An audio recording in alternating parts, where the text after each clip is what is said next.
Hello guys, આપણે જઈ છીએ આજ ડુંડીમાં અને અર્જુનભાઈ જો બ્લોગર બનાવે છે, તો બ્લોગ બનાવે છે તેનો બ્લોગ તમે જોતા નહીં.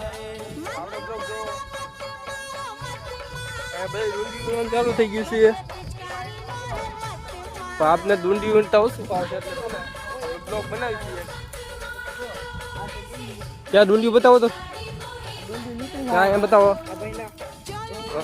ડુંડીઓ આમ સારી છે.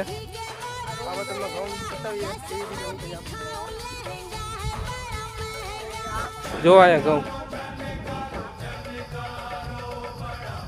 આ ઘઉં એક નંબર છે. આ ડુંડી વીણવામાં બહુ મહેનત થઈ છે, ઘઉં નીકળવામાં બહુ મહેનત થઈ છે. તો તમે જુઓ અહીંયા બધી ઘઉં વીણે છે. ઓ અર્જુનભાઈ, તમે બ્લોગ બંધ કરો યાર. તમારો બ્લોગ ચાલુ તમારો બ્લોગ નહીં ઉતારવાનો. અર્જુનભાઈને છે 9000 ફોલોવર.